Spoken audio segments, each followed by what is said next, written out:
di situ kurang.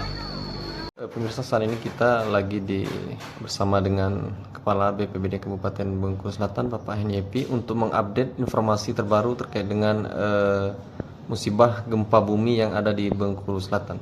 Pak, berdasarkan pendataan yang kita lakukan, berapa banyak korban rumah rusak dan korban-korban lainnya yang ada di Kabupaten Bengkulu Selatan, Pak? Kalau korban jiwa ada nggak, Pak? Tidak ada. Baik, terima kasih. Dari hasil pengamatan di lapangan dan pendataan kita yang kita laksanakan kemarin untuk kerusakan perumahan itu berjumlah 112 dan ada 3 tempat ibadah berupa masjid yang mengalami kerusakan. Termasuk juga ada kantor desa, Pak? Kantor desa, termasuk kantor desa 1 di Desa Bandaragu. Itu rinciannya di mana aja, Pak? Ada di 9 desa yang tersebar di 2 kecamatan, Kecamatan Hulumana, mulai dari Desa Bandaragung sebanyak 20 unit, Desa Merambung 16 unit, Simpang Pino ada 14 unit, Tarang Tinggi ada 1 unit, Lubuk Tapi 4 unit, kemudian Kecamatan Pino Raya, mulai dari Desa Kembang Seri sebanyak 6 unit, Tanjung Aur sebanyak 5 unit, Desa Karangcayu sebanyak 21 unit, Pagar Gading ada 1 unit. Jadi total sebanyak 115 unit termasuk rumah ibadah. Itu ada rincian misalnya ringan berapa, sedang berapa? Ada, Pak. Untuk yang berat itu ada 8 buah. Kemudian yang sedang itu ada 19 buah, 19 unit. Kemudian yang ringan 88 unit. Itu kalau kita taksir kira-kira kerugian materialnya berapa nilainya? Kita mengasumsikan, memperkirakan bahwa total kerugian dari keseluruhan itu lebih kurang 1 miliar 30 juta rupiah total. Di 115 bangunan yang rusak tadi, Pak? Dari total 115 bangunan. Itu langkah-langkah kita sebenarnya, apakah ada bantuan panik atau bantuan material untuk yang mengalami kerusakan itu, korban?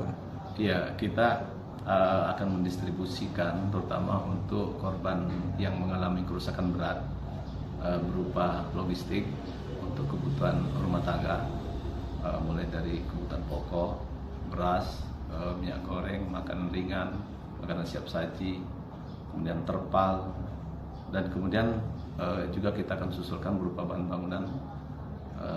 Kalau BPBD biasanya itu bisa berupa seng dan kebutuhan semen ataupun material lainnya. Itu untuk 115 bangunan tadi atau untuk yang berat aja atau gimana? Kita prioritasnya untuk sementara ini yang berat, Pak, karena yang berat ini memang menyebabkan warga kita tidak bisa beraktivitas lagi, Pak. Mereka harus memperbaiki tempat tinggal dulu, sehingga dalam masa panik ini kita membantu korban dengan kebutuhan logistik tadi, Pak. Ada yang 8 unit tadi, Pak? Iya. Langkah-langkah yang kita ambil, Pak, misalkan apakah misalnya ini ada nanti bantuan dari pusat atau provinsi atau bagaimana, Pak? Kita sudah berkoordinasi, Pak, ke pusat. Kita sampaikan data-data kejadian bencana, kemudian kita sampaikan juga ke provinsi, dan kita juga menunggu arahan dari pimpinan Pak Bupati, Pak Wakil Bupati, Pak Sesda untuk langkah-langkah berikutnya.